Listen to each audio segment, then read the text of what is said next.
বন্ধুরা আমরা যাচ্ছি পুরো ফ্যামিলি নিয়ে ঘোড়া শাল ঘুরতে। যে শাল আগে শাল পিছে শাল ঘোড়া শাল, যার কোনো জায়গা নাই তাই চলে আসলাম ঘোড়া শাল। এই যে ঘোড়াগুলো দেখতে পাচ্ছেন এই সেই ঘোড়া শাল।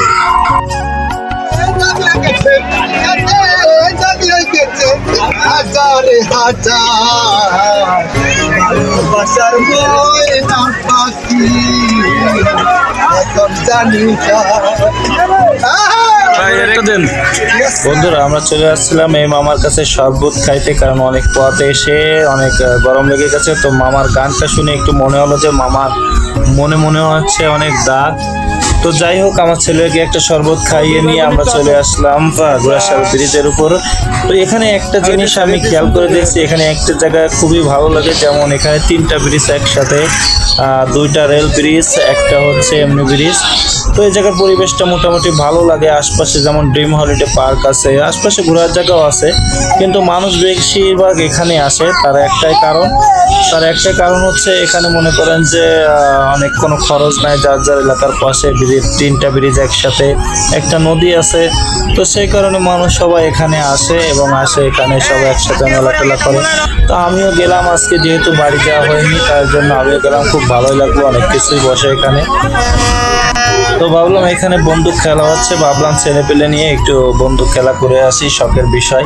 তো দেখতেছি এখানে অনেক ভাই মারতেছে, তো আমি একটু ভিডিও করে নিলাম। আমার এই যে ছেলেটা দেখতেছেন, ছেলেটা কলাম খুবই তার নিরিখ, সে এমনভাবে করতেছে মনে হচ্ছে পাখি মারতেছে। যাই হোক, তার নিরিখ দেখে আমি শিওরই, তো ভাবলাম যে আমার ছেলে একটু, বাবা আমার ছেলে তো আরও বেশি। যাই হোক, ছেলের দিকটাও ভালো লাগলো, ছেলে আমার একটা ফাটিয়া ছিল। আরে বাবা, আমার ছেলে যে নিরিখ করতে পারে, আপনার ছেলে পারে কিনা বলবেন। আমিও মনে করেন যে ভাবলাম যে ছেলের পাশাপাশি আমিও একটু খেলবো, ছেলের মারা শেষ হলে আমি খেলবো। আর ছেলেদের মন কেমন তা তো জানেনি, তারপরে আর সে তো বায়না করতেছে আরো করবে। তো খেলাধুলা শেষে আমার ছেলে আবার বোনটির কাছে দাঁড়ালো, বোন ওকে একটা পপ্পা দিল। হ্যাঁ, তো এত মানুষের ভিতরে মেয়ের এই ভালোবাসা দেখে তার ভাইও খুব খুশি, আমিও খুব খুশি, যেহেতু মেয়েটা এইভাবে করে না। তো আজকে দেখলাম যে মেয়েটা এইভাবে করলো। আর এখানে এত লোক থাকে, এত লোক হয়েছে যে মনে করেন এই যে রেল ব্রিজের চিপার ভিতর দিয়ে হাঁটাহাঁটি করা লাগে, এবং এর ভিতর থেকে একটা মানুষ যায়, একটা মানুষ আসে, খুবই কঠিন জায়গা আর কি। তো আমি এই জায়গার একই ভিডিও শ্যুট করলাম, তো আমার একটু লজ্জা লাগছিল। তারপরও যেহেতু ব্লগ তো বানাতেই হবে যত যাই হয়ে যাক। তো এখানে মানুষের ভিতরে ভিড় করার বললাম অনেক কষ্ট, এর ভিতরে দাঁড়ালে নিজের কাছে একটু খারাপ লাগে। তারপরেও আমি দাঁড়ায় একটু ভিডিও করলাম। ভিডিও করার পরে আমরা মেয়েকে নিয়ে ছেলেকে নিয়ে খুবই খুশি। বন্ধুরা আর একটা জিনিস বলে রাখি, এখানে কলাম জায়গাটা খুবই সুন্দর, কিন্তু বাট এখানে হাঁটাটা অনেক কষ্টকর। এই যে ব্রিজটা দেখতে পাচ্ছেন, লোহার ব্রিজটা, এখান থেকেই মানুষ যা আসা করবে। তো এক পাশে একটাই ব্রিজ আছে, এখানে মনে করেন হাজার মানুষ হয়েছে। তো এই হাজার মানুষ সবাই একটা থেকেই যাওয়া আসা করবে এবং একটা থেকেই করবে। তো যত যাই হোক, আমার তো ভিডিও করতেই হবে, তাই না? তো তারপরেও মানুষজনে যে একটু হাসাহাসি করতেছে, নিজের একটু লজ্জাবোধ লাগতেছে, তারপরে একটু ভিডিও না করে পারলাম না, যেহেতু ঘুরতে গেছে একটা ব্লগ ভিডিও তো হইতেই পারে, তাই ভিডিওটা করলাম। আমারও জায়গাটা খুব পছন্দ হয়েছে, কিন্তু এখানে যে নৌকাগুলো দেখতে পাচ্তেছেন, জায়গাটা করলাম খুবই সুন্দর, কিন্তু দুঃখের বিষয় আশপাশে অনেক কোম্পানি থাকার কারণে পানিটা অনেক কালো হয়ে গেছে।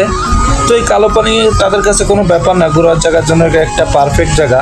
আর সবচেয়ে বড় কথা হচ্ছে ড্রিম হলিডে পার্কে অনেক টাকার টিকিট লাগে। তো মানুষ এই জায়গাটা বেছে নিয়েছে, সবাই একত্রিত হয়, আশপাশের গ্রামের লোকজন সবাই এক জায়গায় ঘোরাঘুরি করে। আমার কাছে মোটামুটি জায়গাটা পছন্দনীয়, কিন্তু দুঃখে আর যদি এই সময় ট্রেন যেহেতু চলে না, ট্রেন চললে হয়তো অনেক ক্ষতি হতো, সেহেতু ট্রেন চলে না, যার কারণে ঈদের দিন যেহেতু ট্রেন বন্ধ থাকে, মানুষ এখানে আসতেই পারে। জায়গাটা খুবই ভালো, অনেকেই চিনে থাকবেন নরসিংদীর ঘোড়াশাল। এটা আমার কাছে জায়গাটা অনেক ভালোই লাগছে।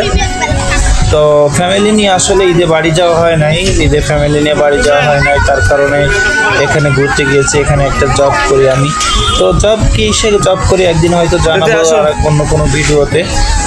তো ফ্যামিলি নিয়ে বাসায় যাওয়া হয় না এই গ্যাদারিংয়ের কারণে, বিভিন্ন কারণে দেখা গেলো যে সময় আছে, টাকা নেই, টাকা আছে, সময় নেই, বিভিন্ন কারণে সমস্যা থাকতে পারে। তো আমারও আর বাসায় যাওয়া হলো না, তার কারণে এই জায়গাটায় ঘুরলাম। ছেলেপেলে নিয়ে অনেক মজা করছি সারাদিন, আর আমার মেয়েও ছেলেও অনেক খুশি, আমাকেও একটা আমার মেয়ে পাপ্পা দিচ্ছে। তো আজকে আমার মেয়ে এত খুশি যে মানুষের মাঝখানেও আমাকে পাপ্পা দিছে, তার কারণে আমিও অনেক খুশি। আজকে আমার সার্থক হয়ে গেছে। এত ভালোবাসা, আসলে ছেলে মেয়ের ভালোবাসাতে বাবা মার কাছে কতটা আনন্দদায়ক এটা একমাত্র বাবা মারাই ভালো জানে। সবাইকে আসসালামু আলাইকুম, বিদায় নিচ্ছি।